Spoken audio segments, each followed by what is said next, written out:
Assalamualaikum warahmatullahi wabarakatuh. Perkenalkan, saya Nur Risalah, saya dari 2019 Urologi dengan nomor absen 26. Di sini saya akan menjelaskan mind map saya, yaitu tentang orthostatic hypotension. Di sini ada pengertian, kemudian ada pastofisiologi, dan ada pencegahan, serta ada data kasus. Dimulai dari pengertian. Pengertian orthostatic hypotension yaitu adalah hipotensi ortostastik adalah penurunan tekanan darah sistolik minimal sebesar 20 mmHg atau penurunan tekanan darah diastolik minimal sebesar 10 mmHg dalam waktu 3 menit setelah seseorang berdiri dari posisi berbaring atau duduk dibandingkan dengan tekanan darah awal.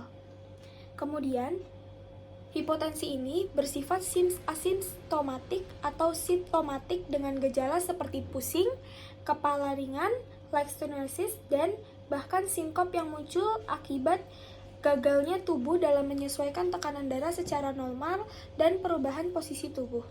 Kemudian ada patofisiologi.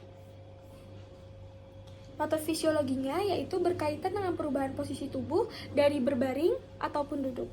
Kemudian posisi berdiri yang menyebabkan pengumpulan darah sekitar 300 sampai 800 mili di sistematis interior karena gaya gravitasi. Akibat terjadi penurunan venous atrastum, aliran balik venus ke jantung, sehingga cardiac output menurun sesuai prinsip Frank Starling. Penurunan curah jantung ini menyebabkan penurunan tekanan darah.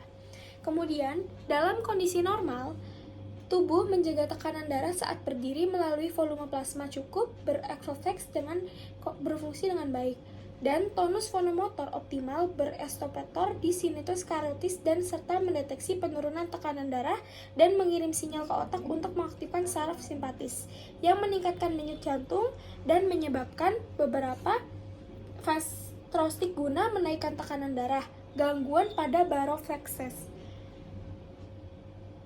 yang buruk mengakibatkan gagal kompetensi dan menyebabkan hipotensi ortostatik. Selain itu, peningkatan kapasitas vena di area spinalis meniscus adalah makan dapat memicu venous pooling dan hipotensi ortostatik pada individu rentan. Pastofisiologi utama berupa pengumpulan darah di ekstremitas bawah, penurunan venous return, penurunan cardiac output, dan kegagalan mekanisme kompensasi berorflex yang menyebabkan penurunan tekanan darah saat berdiri. Kemudian, ada pencegahannya. Pencegahannya sendiri ada 5. Yang pertama itu menggunakan kompresi pada perut dengan kain elastis atau kaos kaki tipis untuk mengurangi venous pooling dengan meningkatkan resistensi perifer. Kemudian meminum air dingin sebanyak 2-8 gelas untuk memperluas volume plasma secara cepat dan meningkatkan tekanan darah. Kemudian menaikkan posisi kepala saat tidur untuk mengatur hipertensi non-trukmal dan uraris. Kemudian melakukan countermenorphis berupa kontraksi otot isometrik sekitar pinggang dan kaki untuk meningkatkan aliran vena balik ke jantung.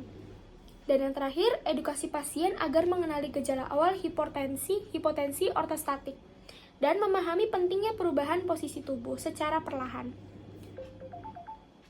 Kemudian ada data kasus hipotensi ortostatik di Indonesia. Yang pertama yaitu pada prevalensi hipotensi ortostatik pada pasien berusia di atas 40 tahun. Di Indonesia sebesar 12,65% menurut hasil Indonesian Hypertension Epidemiology Survey. Dan yang kedua, hipotensi ortostastik itu meningkat. Meningkat ini yaitu prevalensinya pada lansia terutama dengan penyakit komorbid seperti diabetes dan Parkinson. Dan juga dapat ditemukan pada usia dewasa muda dengan faktor penyebab seperti penurunan volume vaskular dan gangguan otonim kronis. Yang ketiga, hipotensi ortostastik di Indonesia yang berkontribusi terhadap resiko jatuh, sindrom koroner akut, gagal jantung, dan peningkatan angka kematian hingga 1,7 kali lipat dalam waktu 13 tahun setelah diagnosis. Jadi, ortostastik di Indonesia ini menyerang pada lansia terutamanya. Setelah data kasus di sini, contoh orang yang mengalami orthostatic hypotension. Sekian dari saya, kurang dan lebihnya mohon maaf. Tolong jaga pola makan kita ya teman-teman. Wassalamualaikum warahmatullahi wabarakatuh.